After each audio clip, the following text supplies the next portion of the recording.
Anak-anak masih ingat dengan simbol Bhinneka Tunggal Ika? Apakah artinya? Ya, berbeda-beda namun tetap satu jua. Apa sih maknanya? Berbeda dalam hal apa? Ada suku, agama, ras, bahasa, budaya, dan masih banyak lagi. Nah, dalam video kali ini kita akan membahas topik tentang perbedaan agama. Kita akan mencari tahu perbedaan agama dengan cara berkunjung langsung ke tempat-tempat ibadah agama lain. Namun sebelumnya tentu kita harus tahu apa saja yang harus dipersiapkan jika ingin berkunjung ke tempat ibadah agama lain. Kita akan membahasnya bersama-sama dengan penuh semangat bersama saya, Ibu Kuntari. Namo Buddhaya.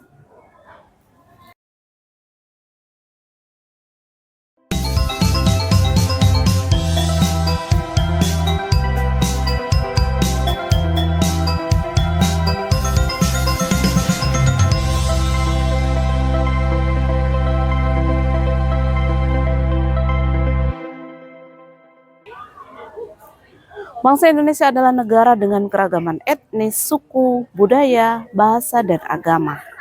Masih ingat apa saja agama yang diakui secara resmi di Indonesia? Ada Islam, Kristen, Katolik, Hindu, Buddha, dan Konghucu. Selain 6 agama yang dipeluk masyarakat Indonesia, ada ratusan bahkan ribuan suku, aksara, dan bahasa daerah, serta kepercayaan lokal. Meski agama yang dipeluk masyarakat dijadikan pedoman hidup baru 6, namun keyakinan dan kepercayaan keagamaan sebagian masyarakat Indonesia juga diekspresikan dalam ratusan agama leluhur dan penghayat kepercayaan. Dengan kenyataan beragamnya masyarakat Indonesia itu, betapa beragam pula pendapat, pandangan, keyakinan, dan kepentingan warga bangsa termasuk dalam beragama. Kita sering mendengar istilah moderasi beragama. Kata moderasi beragama berasal dari bahasa Inggris moderation yang artinya memiliki sikap sedang, sikap tidak berlebih-lebihan. Dalam Kamus Besar Bahasa Indonesia dapat diartikan sebagai pengurangan kekerasan dan penghindaran ekstremisme. Jadi moderasi beragama adalah proses memahami sekaligus mengamalkan ajaran agama secara adil dan seimbang agar terhindar dari perilaku menyimpang yang tidak ada diajarkan dalam agama. Secara sederhana dapat diartikan bahwa kehidupan moderasi beragama adalah sikap yang tidak berlebihan dalam meyakini dan mempercayai serta mengamalkan ajaran agamanya dalam kehidupan sehari-hari, dalam hidup bermasyarakat, berbangsa, dan bernegara. Sering kita jumpai berita di televisi maupun di media sosial yang bisa kita lihat secara langsung terkait peristiwa ataupun kerusuhan yang terjadi antara agama, ras, atau suku. Hal yang paling penting dan pokok dalam pengamalan ajaran agama adalah toleransi, yaitu sikap menghormati dan menerima terhadap perbedaan yang ada, serta meningkatkan keyakinan terhadap agamanya. Jika sikap ini sudah membudaya dan terpelihara dengan baik, harmoni di antara kelompok-kelompok masyarakat beragama di Indonesia dapat diwujudkan. Sebagai upaya pencegahan terhadap berbagai sikap dan praktik dari paham-paham keagamaan keras atau radikal yang dapat mengancam dan mengganggu terhadap kerukunan umat beragama.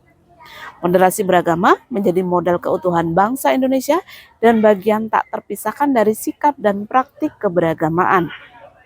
Kehidupan modern sekarang ini wajib melestarikan warisan nilai toleransi dari para leluhur bangsa kita agar tetap terjaga dengan baik dan tidak luntur dipengaruhi oleh kemajuan ilmu pengetahuan dan teknologi yang cenderung menggeser nilai-nilai luhur tersebut. Hidup bermasyarakat, berbangsa, dan bernegara membutuhkan situasi aman, tentram, dan damai agar cita-cita luhur bangsa Indonesia seperti Indonesia yang tercantum dalam Pancasila Dasar Negara, yaitu keadilan sosial bagi seluruh rakyat Indonesia, dapat tercapai. Hidup rukun dan damai menjadi kebutuhan hidup kita bersama yang harus ditumbuh kembangkan pada setiap warga negara Indonesia. Hal-hal tersebut di atas dapat juga terwujud dalam kehidupan peserta didik, dapat dengan cara melakukan kegiatan berkunjung ke tempat ibadah agama atau kepercayaan lain. Ini dilakukan agar saling mengenal dan memahami umat agama atau kepercayaan lain, baik secara fisik, tempat ibadahnya, maupun tata cara beribadahnya. Namun sebelum kita berkunjung ke tempat-tempat ibadah orang lain, perlu memperhatikan hal-hal penting dan harus mempersiapkannya dengan baik. Langkah-langkah dalam kegiatan berkunjung ke tempat ibadah agama atau kepercayaan lain adalah sebagai berikut. Yang pertama, memetakan kunjungan. Mau kunjungan ke tempat ibadah apa, di mana lokasinya, bagaimana cara menuju ke lokasi tersebut harus dipertimbangkan. Yang kedua, membuat jadwal kunjungan. Kapan kita akan melakukan kunjungan itu? Tanggal berapa, jam berapa lama di sana? Yang ketiga, membuat daftar pertanyaan tentang hal-hal yang harus diketahui. Apa saja yang akan ditanyakan, difoto atau didokumentasikan. Yang keempat, membuat surat izin untuk kunjungan. Surat izin dari sekolah asal kita dan surat izin atau surat permohonan untuk mengunjungi tempat yang dituju. Yang kelima, melakukan koordinasi kunjungan. Menyampaikan surat permohonan tadi kepada pengurus tempat ibadah yang dituju bisa disampaikan melalui pesan singkat. Yang keenam, melakukan kunjungan jika sudah diizinkan oleh pengurus tempat ibadahnya sesuai dengan hari dan waktu yang disepakati. Dan perhatikan hal apa saja yang tidak boleh dilakukan di tempat yang kita kunjungi.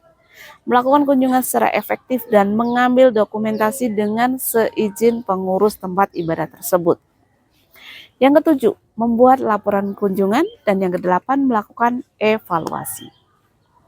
Nah, itu tadi adalah hal-hal yang harus disiapkan ketika kita ingin berkunjung ke tempat ibadah agama lain sebagai upaya untuk belajar, menambah pengetahuan, dan mendorong semangat moderasi beragama. Bagaimana? Apakah kalian sudah paham? Bagus sekali kalau sudah paham ya. Nah, buat yang masih bingung, ayo coba tonton lagi videonya. Baca juga materinya di lmsbelajarbuddha.id.